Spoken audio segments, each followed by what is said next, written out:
बिस्मिल्लाहिर्रहमानिर्रहीम। हम स्टार्ट कर रहे हैं chapter number 5 named as career development and overview of the subject career management by Jeffrey H greenhouse.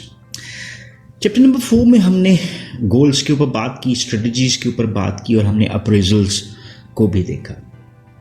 अभी हम अंडरस्टैंड करने की कोशिश करेंगे कि व्हाट इज़ करियर डेवलपमेंट और उसको एक ब्रीफ अंडरस्टैंडिंग की सूरत में अपने जो करियर है उसका पार्ट बनाने की कोशिश करेंगे in the shape of an overview. So let's start. बुनियादी तौर पे हमारा ये चैप्टर जो स्टार्ट होता है that is based upon the adult life development.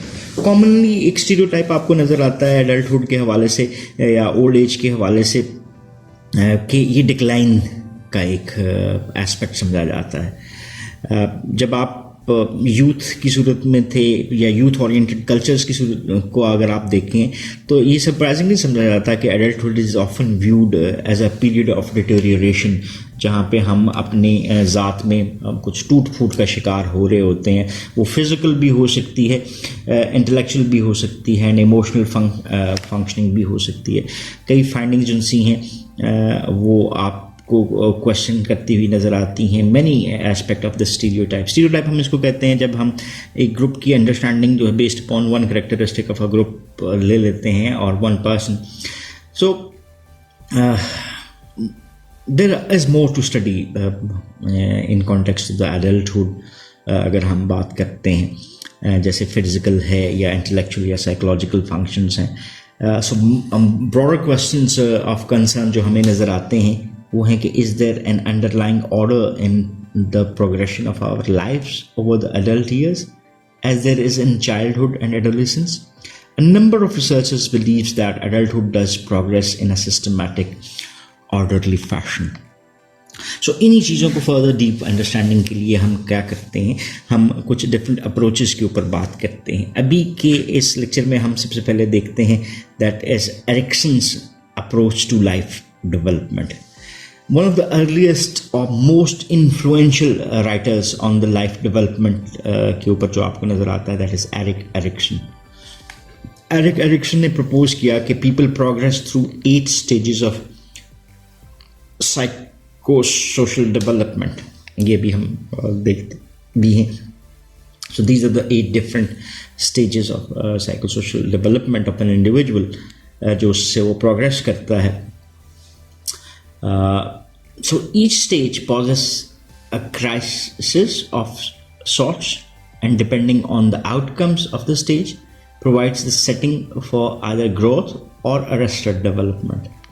ठीक, so हमें क्या नज़र आता है कि each individual each stage के ऊपर एक crisis और sort of that situation से गुजरता है।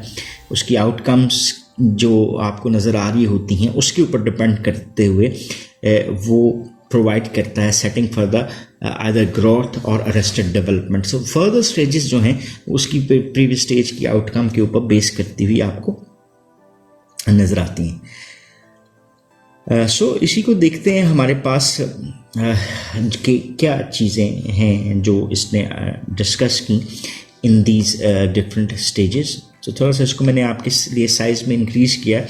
पहली स्टेज है बेसिक ट्रस्ट वर्सेस मिसट्रस्ट, दूसरी है autonomy versus shame and doubt, third stage is initiative versus guilt, fourth stage is industry versus inferiority, fifth stage is identity versus role confusion, sixth stage is intimacy versus isolation, seventh is generativity versus stagnation और eighth stage is ego integrity versus despair.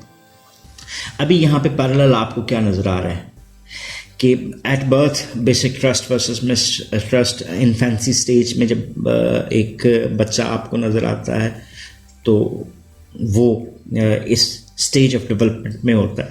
From the age of 1 to 3 आपको autonomy versus shame and doubt वो feelings उसमें develop होना शुरू होती हुई नज़र आती हैं। देन थर्ड स्टेज आपको इनिशिएटिव वर्सेस गिल्ट की जो नज़र आती है वो एजेस फ्रॉम 4 to 5 नज़र आती है।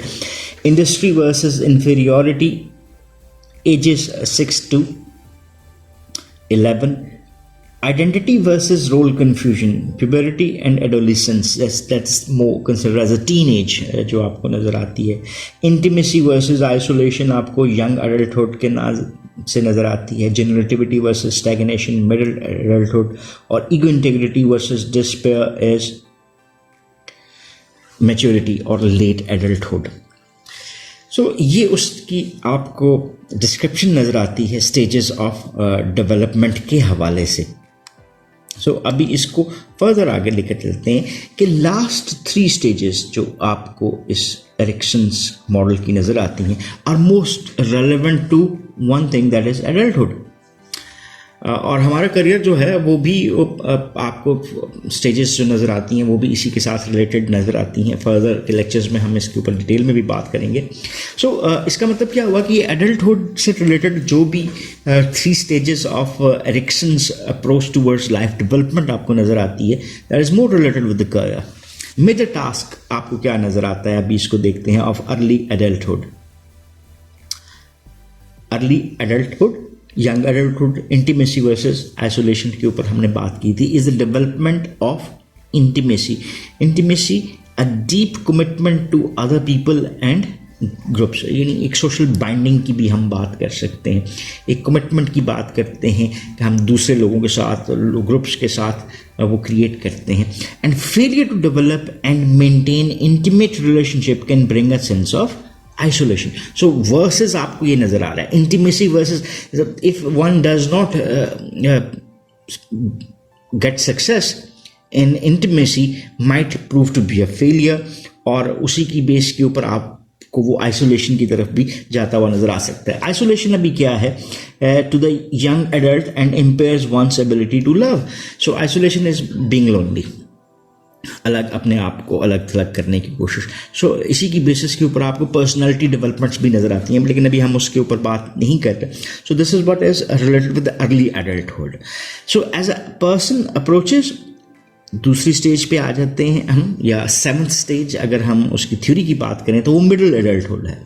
Middle adulthood is related with the development of generativity, literally guiding the next generation, that is generativity की बात करता है. Becomes particularly important and can accomplish through parenting और serving as a mentor to a young colleague. So middle adulthood में एक individual generativity develop करता है जिसमें वो एक सेंस क्रिएट कर रहा है जहाँ पे he has to guide others. तो ये चीज़ें किसी को सिखाना, गाइड करना उसके लिए इंपॉर्टेंट होता जाता है. और ये कैसे हासिल करता है, वो पेरेंटिंग के थ्रू हासिल कर सकता है, या बीइंग अ मेंटर वो ये चीज़ें अचीव कर सकता है. Failure in the task can bring a feeling of stagnation. Stagnation किसको कहते हैं, ये जी स्टैग्नेशन. सो ये क्या थी, ये इम्प्रूवमेंट है. स्टैग्नेशन क्या, कि एक ही जगह के ऊपर अड़ जाना, फंस जाना. जैसे मैं अगर लाइफ की डेवलपमेंट के हवाले से बात करता हूँ और करियर पे रिलेट करता हूँ, अगर मैं सेल्स प्रमोशन ऑफिसर हूँ, for a period of time I remain as a sales promotion officer, so I became stagnant in my career. So failure in the task can bring a feeling of stagnation in which no contribution or legacy is left to future generation. So ये एक आपको एक negative feeling के relation में भी नज़र आता है in context of an individual.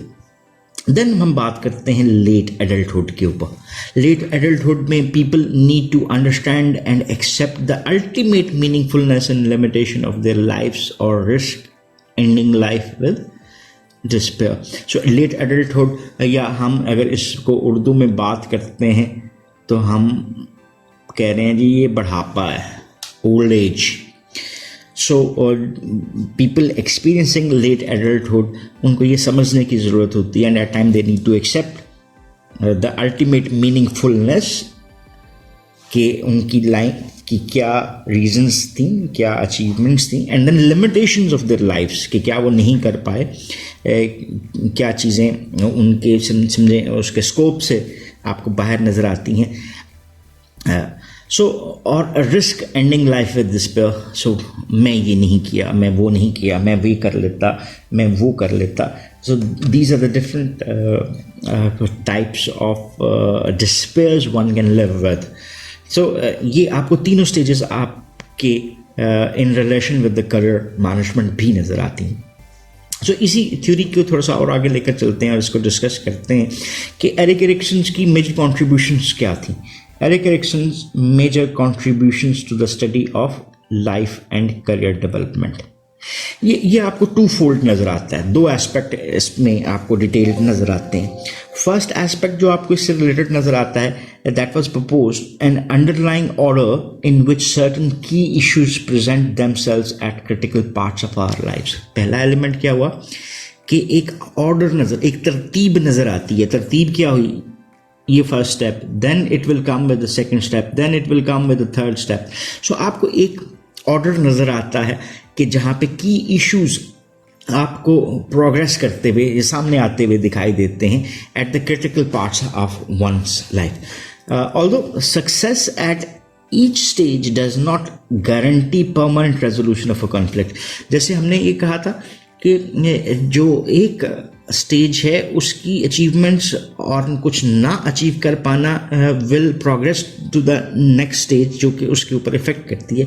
Similarly success अगर हमें ईच स्टेज पे मिल रही है तो इसका ये गारंटी नहीं है कि हमारी ज़ात में जो कॉन्फ्लिक्ट्स मौजूद हैं हम उनको रिजॉल्व उस तरह से कर पा रहे हैं। Failure at an early stage jeopardizes full development at a last stage. So आपको ये डिफरेंस भी नज़र आ सकता है कि जब एक अर्ली स्टेज के ऊपर फेलियर नज़र आता है तो हो सकता है full development at a larger stage आपको वो हासिल हो सके। सो ये तो फर्स्ट एलिमेंट जो आ गया आपको इस जो एरिक एरिक्सन की लाइफ डेवलपमेंट थ्योरी का। सेकेंड एस्पेक्ट जो हमें रिलेट करता है, दैट ही आइडेंटिफाइड 3 की डेवलपमेंटल टास्क्स ऑफ एडल्टहुड। उसने 3 बेसिक टास्क को आइडेंटिफाई किया, इसको उन्होंने डेवलपमेंटल टास्क का नाम दिया, और वो क्या थे? That is intimacy, generativity and ego integrity. ये 3 एस्पेक्ट्स जो नज़र आते हैं कि इंटीमेसी है, जनरेटिविटी है and then ego integrity. Intimacy को हमने पहले बात की थी कि हम रिलेशनशिप जनरेट करना चाह रहे हैं। देन हमने जनरेटिविटी को भी देखा था, that is literally guiding the next generation. And ego integrity is कि जो आपकी एक सेल्फ रिस्पेक्ट है उसको बरकरार रखने का एक सेंस क्रिएट होना। So as we will be proceeding in this context, तो हम उसके ऊपर डिटेल भी बात करेंगे। Next we will be talking about Levinson's approach to adult development. So अभी के लिए हम इस लेक्चर को इतना रखते हैं। हमने बात की कि लाइफ डेवलपमेंट क्या है, एडल्ट लाइफ डेवलपमेंट क्या होती है, और लाइफ की डिफरेंट स्टेजेस आपको किस अंदाज में नज़र आती हैं, जहाँ पे डिफरेंट बायोलॉजिकल फंक्शंस जो हैं वो आपको चेंज होते हुए नज़र आते हैं। और उसमें हमने फिर इसके बाद Erikson's approach to life development को देखा, जहाँ पे 8 स्टेजेस जो डिफरेंट लाइफ के साथ आपको मूव करती हुई नज़र आती हैं इन कॉन्टेक्स्ट ऑफ एज। और फिर हमने उसकी लास्ट 3 जो डिफरेंट स्टेजेस थी उसको करियर के कॉन्टेक्स्ट में डीपली भी अंडरस्टैंड करने की कोशिश की। इंशाल्लाह नेक्स्ट सेक्शन में हम लेविन्सन्स की अप्रोच के ऊपर बात करेंगे। Till then, thank you very much for watching this lecture. If you still have any question और क्वेरीज तो you can ask in the comment section and we would definitely love to answer those. Once again thank you, have a nice time, अल्लाह हाफिज़।